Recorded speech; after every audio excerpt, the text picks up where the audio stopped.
Hi, today I'm coming to you. I want to show you how to tie one of my favorite flies, and it is my favorite two material fly. Um, Back in the day, a group of friends and I used to discuss the merits of two material flies. Now, the whole purpose of the discussion and how it came up is that we fish from boats, we fish rivers from boats. And when you do that, you know, you're casting toward shore, you're trying to hit that seam line right next to the bank. That's where most of the fish will be sitting. I mean, it's the rich zone. It's where you want your fly to drift, right up against the grass. And a lot of times, because there's grass there, grassy bank, brush, trees, fallen wood, you lose a lot of flies because you're trying to get as close to that stuff as you can. Sometimes you want to drift under it. So you wind up losing fly after fly after fly because, quite honestly, it's not worth ruining your fishing to row the boat over and try and retrieve your fly and then kill that entire zone of fish where now you have to drift down at least another 40 feet before you can start fishing again.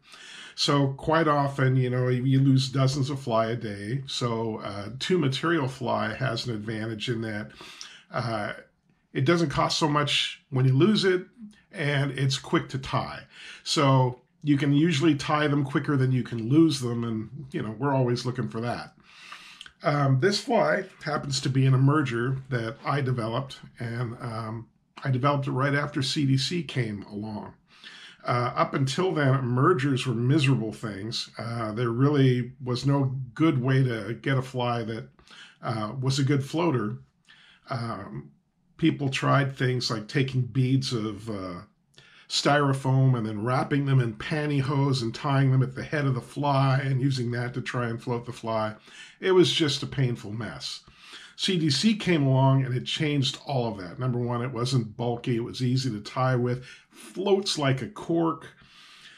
You could make low profile flies, and I happened to decide that, hey, this is the perfect solution for the emerger problem, and soon after the product became available, I developed this two material emerger. The only downside of the whole thing is it is not a highly visible fly. There's a good chance. I love fishing blue-winged olive hatches. When I fish blue-winged olive hatches with one of these in a size 18, literally I almost never see the fly. So the method is you cast it, you've got a feel for the current, you have an idea where it hit down, and you just follow an area where you presume that your fly is that's keeping pace with the current. And if you see a rise in that area, you lift. And it's amazing because like 65–70% of the time, it is a hit on your fly. So I've got a number 14 hook in my vise. I'm going to be tying with black thread. It's a little more visible. Now, I'm going to go slow here for a couple of reasons. One, so you can follow what I'm doing, which shouldn't be that hard for most of you. And the other reason is I'm not the tyer I once was. My hands are shaky.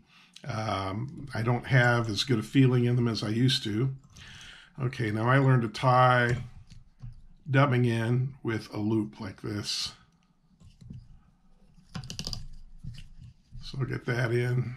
Now what I'm tying today is going to be kind of representative of a calabatus emerger.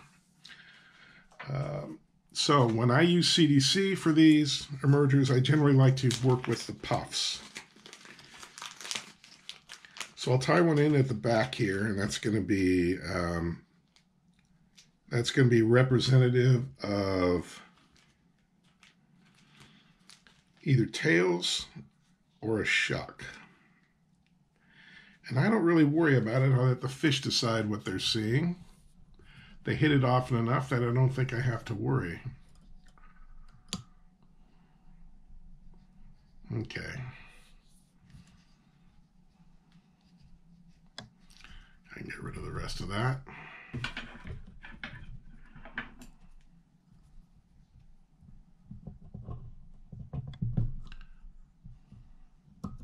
Like I said, shaky hands.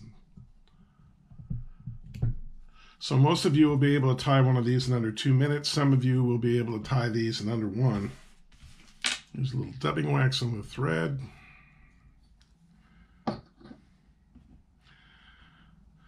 I'm using a tan, almost cream dubbing to imitate the calabatus where I normally fish these. Calabatus can vary in colors. They may be more tan than cream. Adjust the dubbing for your area. Like I said, this is only the beginning. Like I said, this is a calabatus. I also use this for baetis. I've tied them for flies as large as green drakes. Tie an emerger for that. So whatever you're fishing for, you'll want to match the colors for that. Okay, so there's my tail. Let's move forward with the thread. Then we'll dub this baby. Move it forward.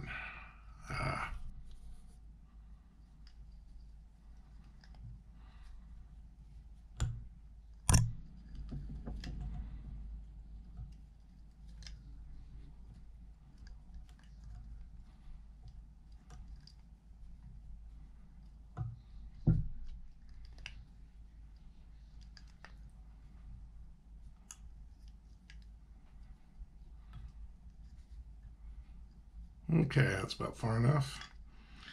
I'll take out one more CDC puff.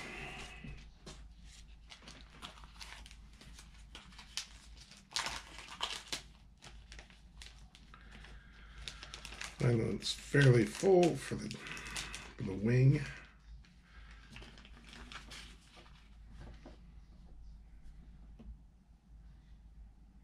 Found my victim. I'll put it in here. If the fly is a little larger, I might put 2 in to make sure it's nice and full, floats well.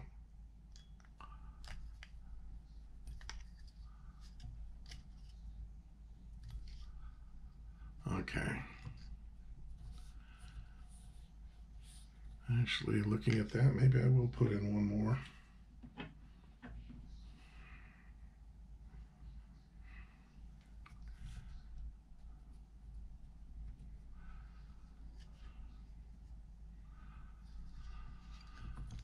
Now, one of the things that makes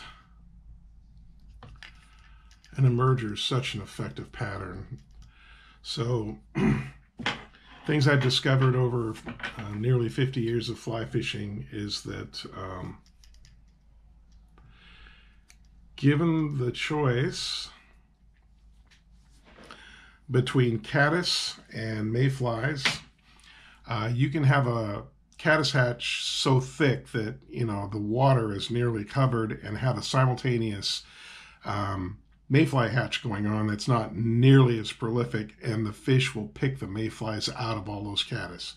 And the reason is because caddis swim actively to the surface. They're a more active insect. They swim actively to the surface, and when they get to the surface and they break it, they are ready to fly almost the instant they hit it. They don't have to drift along and dry wings.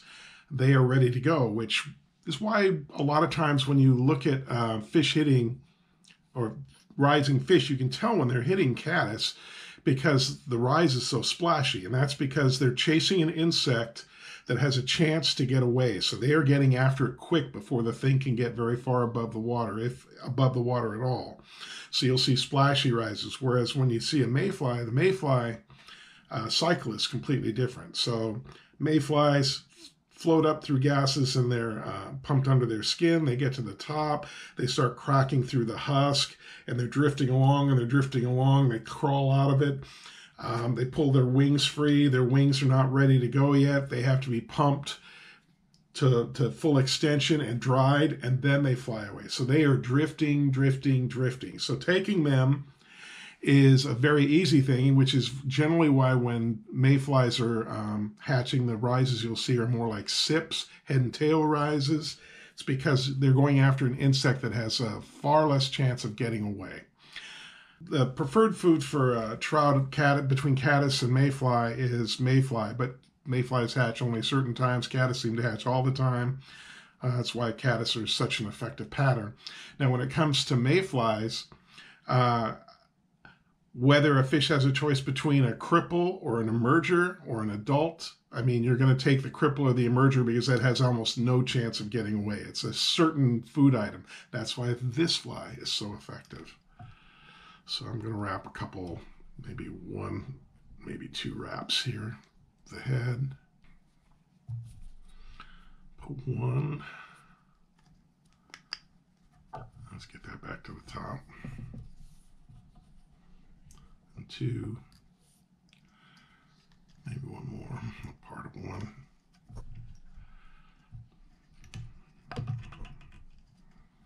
Okay, then we'll clip that off. Shaky hands. Okay. At least I didn't cut my thread. That's kind of my usual trick.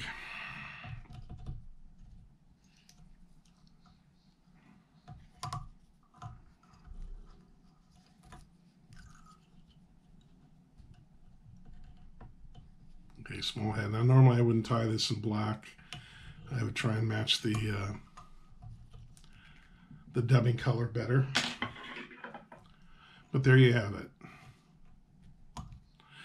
Now, did I invent this fly? Maybe. It's a fairly simple fly. The idea may have come to a lot of people at about the same time when CDC came out, but that's when I first started tying these. CDC hit the shelves. As soon as I bought my first packet, I was tying these. When I was fishing them on a river, the Yakima River, for a couple of years before anybody knew I was doing it. This is still not what I would call a popular fly. I don't see a lot of them out there. You go to fly shops and you look in what they carry as far as mayfly imitations, emerger imitations, you don't see this. So maybe I am the inventor, maybe I'm one of the only fishers, but you know, it's so simple that it would be hard to claim responsibility for it. But I will tell you one thing, it's a deadly fly. And there you have it. Size 14 for Calabatus. Very effective. Works great for Baetis, works for other mayfly species as well. I've got some that are tied up for pale morning duns. Just have at it and good fishing.